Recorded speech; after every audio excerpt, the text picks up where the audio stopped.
Hello everyone and welcome to a very special video. Yeah, it's been a while that I have been doing something completely off the chart, completely out of the schedule, and something completely not related to Planet Coaster itself, like the normal game.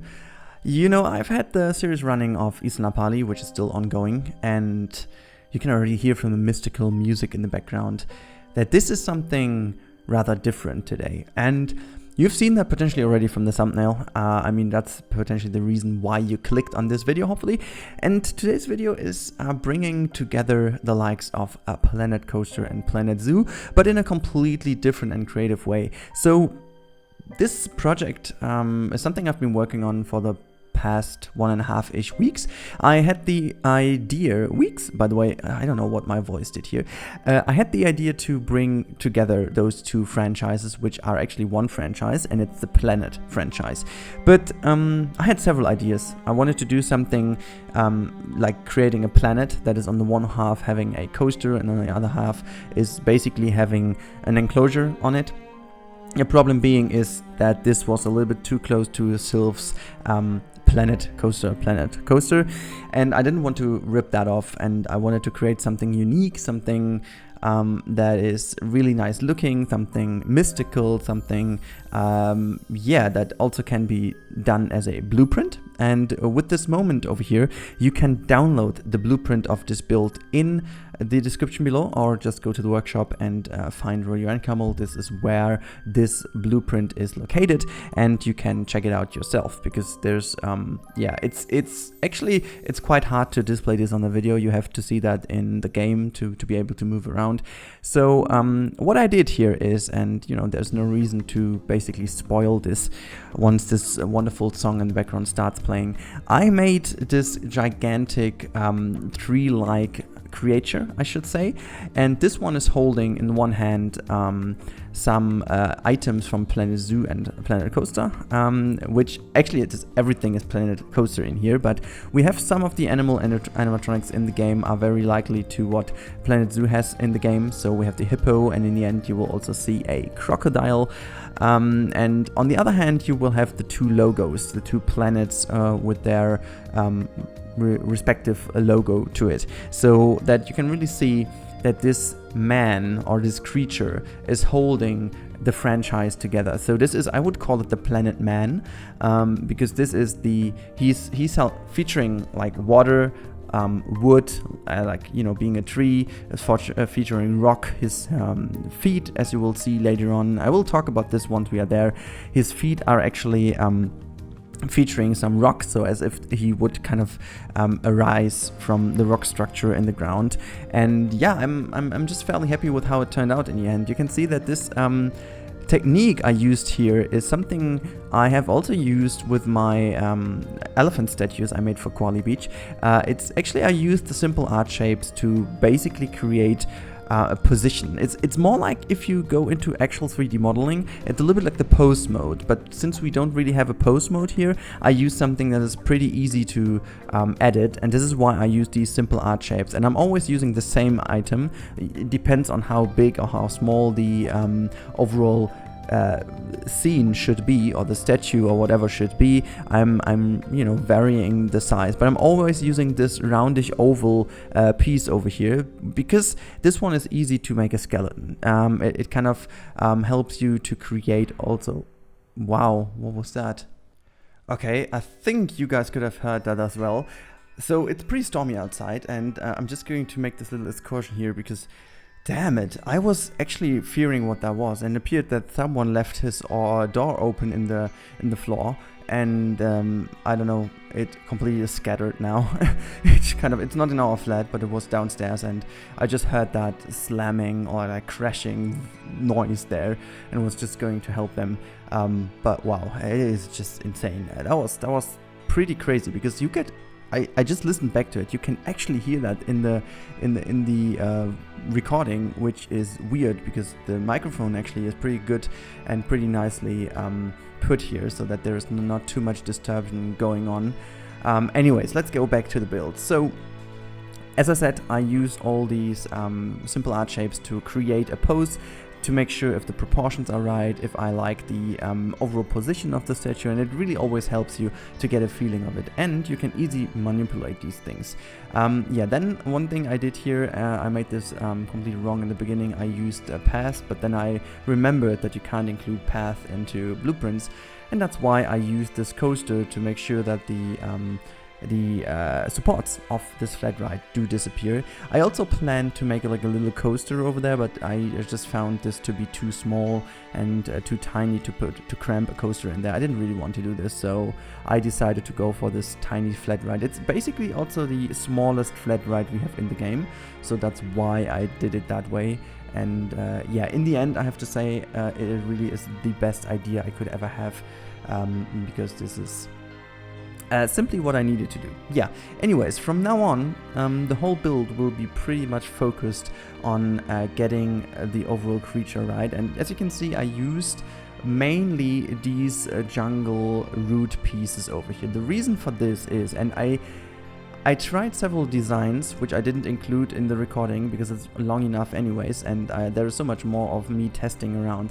I used this piece because it has a very nice shaping. It has this roundish shape to it, which is pretty cool to make body parts look organic, because, you know, basically you never ever have like a body part which is completely straight. There's always a little bit of a rounded shape, organic shape in it. So I liked it for the reason that it is a little bit roundish, but also it was pretty handy to be used with align to surface, because it kind of always created this I don't even know how to explain that. It almost looked like as if the roots would be really growing alongside and around the arm. You know what I mean? So as if really the arms were not just arms, but they grew out of this creature. So this is pretty cool. And because the reason for this is why it looks this way rather than using the straight piece is mainly because these roots really intersect with each other in a nice way, because it really looks like as if they would always follow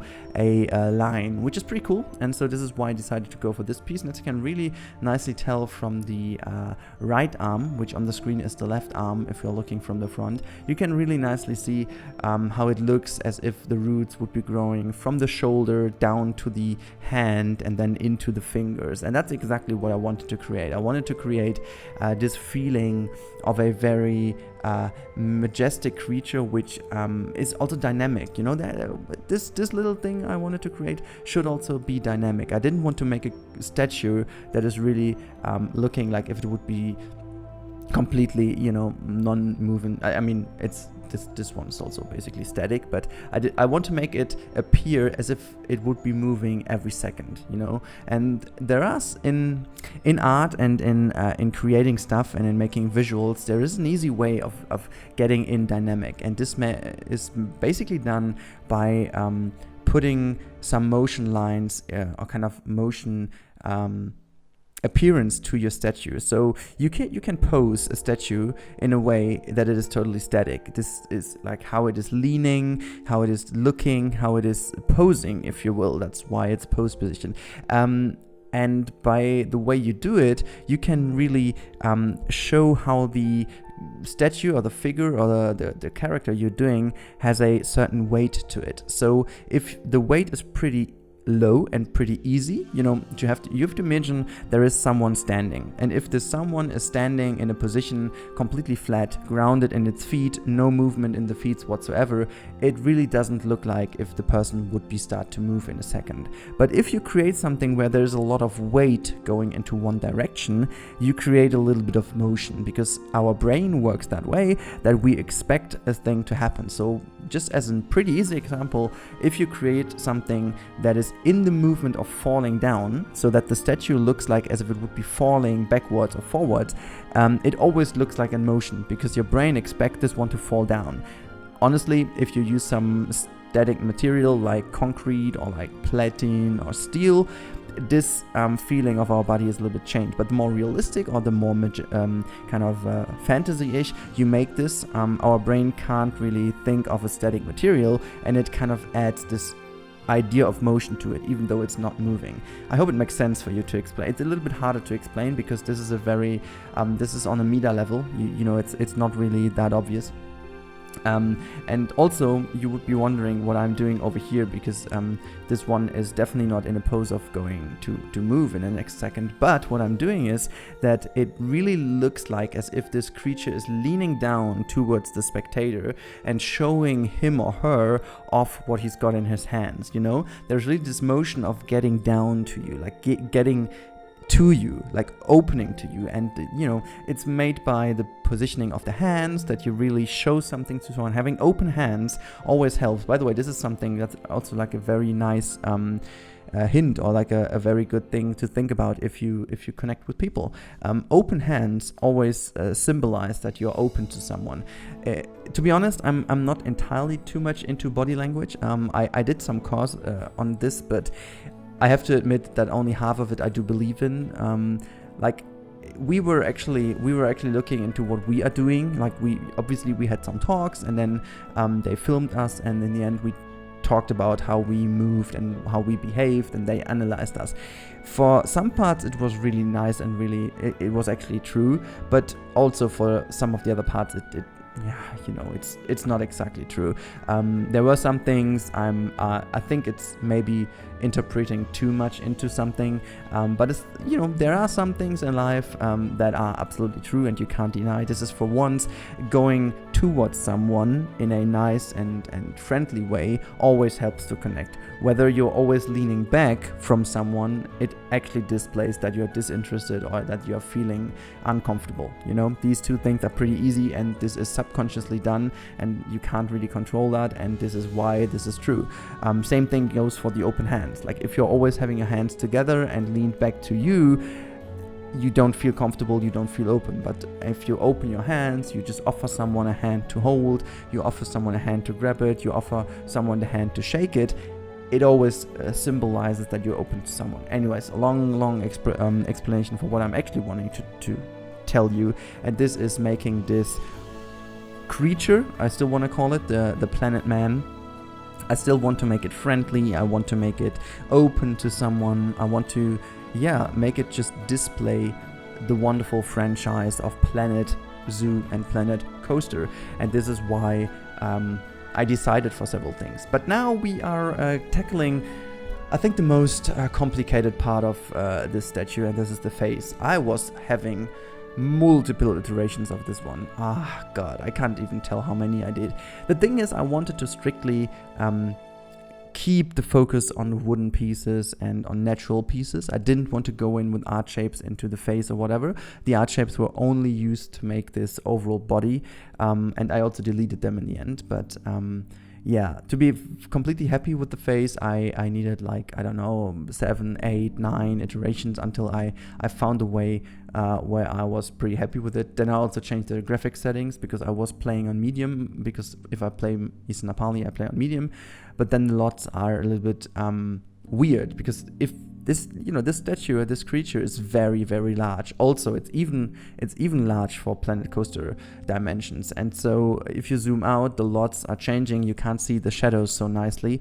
It really doesn't help in making a getting yourself an idea of how the proportions and stuff work together. Anyways, so you can see what I'm doing here is getting some eyebrows in. I feel like this really helped with the overall idea of this figure. And obviously, yes, some of you, maybe if you didn't already, will talk about Groot from Guardians of the Galaxy. And I was thinking about this quite a lot as well, because it obviously looks a lot like Groot, and in the end it will even look more like Groot.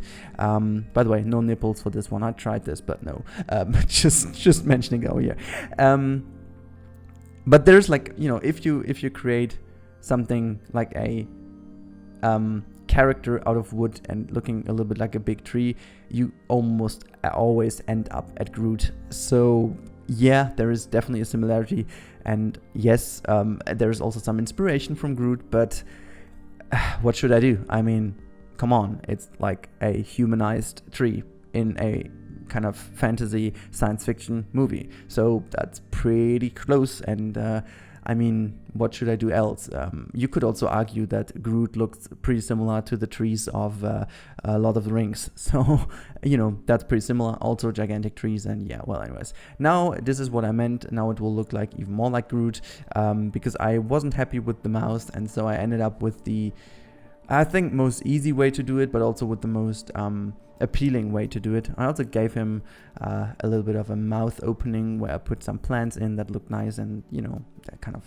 Anyways, so now we are already basically done with the main shape of this one. I wanted to now create a little bit more of detail. I wanted to give it a bit more of an overgrown look. Not too crazy, just a little bit, so that you really have the feeling there are some leaves growing out of it every now and then. I needed to change a few things because I wasn't happy with them. And then I also needed to make the water inner part of the stomach, if you will, because I wanted to feature the elements. So the rock, like stone, soil, I wanted to have like air. Air is basically displayed by the kind of leaves and the tree, because photosynthesis and stuff, that makes sense. The only thing I left out is fire, because, well, fire and wood don't really go that well together, I guess, and this is why I left it out. But we're just assuming it could spit fire or whatever to justify my decision here. It's just a little bit, I don't know, I wasn't too happy with it. So yeah, you can see I'm trying some things here, like making also some flowers coming out of it, growing out of it. I didn't want to make this always and everywhere. I just wanted to make sure that this looks somewhat decent and has some nice little details in it. That's basically the only reason why. But yeah, we are already getting towards the logos, the planets, if you will. So Planet Coaster and Planet Zoo. I have to admit, I'm not 100% happy with how they turned out to be, but for the sake of what I wanted to create, I'm happy with it, because these things, like these are the things that take so much time. Like, these things really suck your time, because it's so tedious to build that if you don't have the pieces exactly in the size you need them. So I was making the Planet Zoo logo with the simple art shapes over here, as you will see in a few seconds. But this simple art shape over here is a little bit too small, while the one step bigger is too big. So yeah, it was upon me to decide whether I go with the smaller one or if I try something ridiculous here. And I ended up doing this one.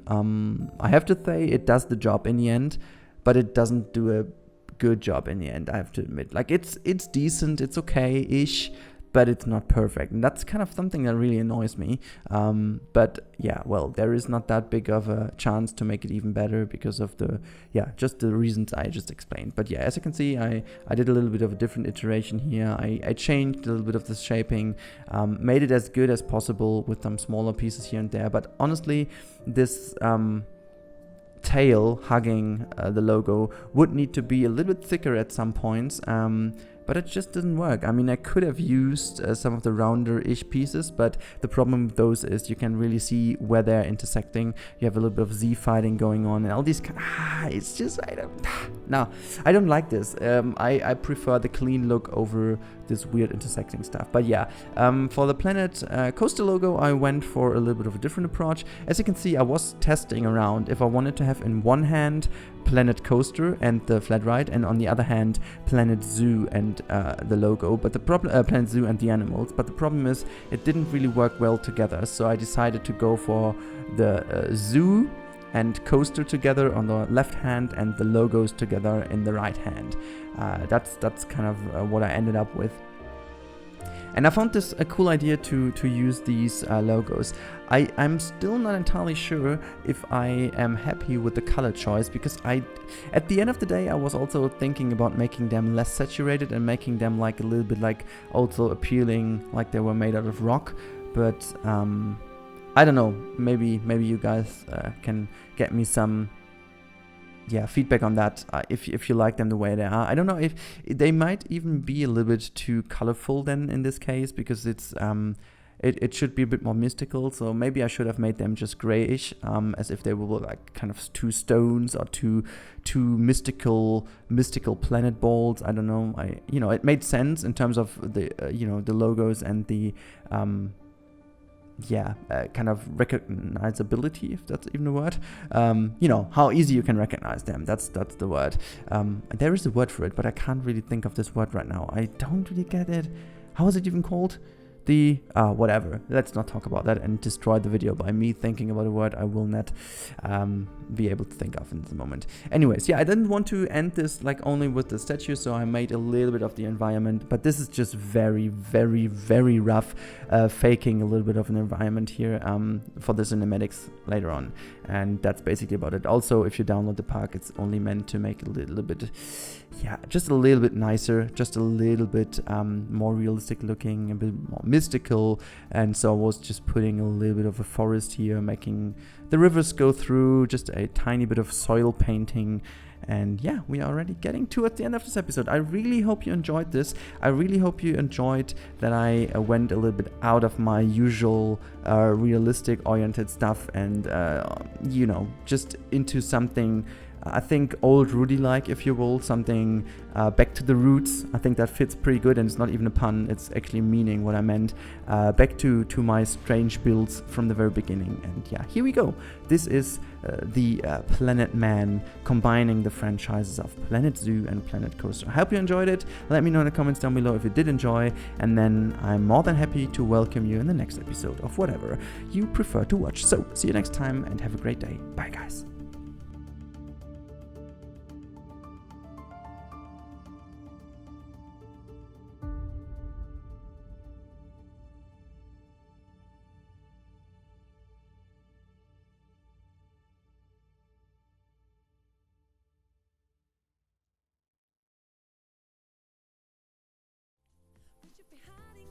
So thank you for watching this video. I hope you appreciate that. And now a special thanks also to all the people supporting me here on that channel, making this all possible. You can see that on the left hand side right now. And also, if you want to see more of my stuff, make sure to click that card on the right top now. And if you want to stick around, make sure to hit that sub button, which is on the bottom right of the screen. If you want to see stuff on my social media, sneak peeks and stuff like that, it is on the bottom left on the screen. And I hope to see you again in the next episode. Until then, enjoy your time, guys, and bye.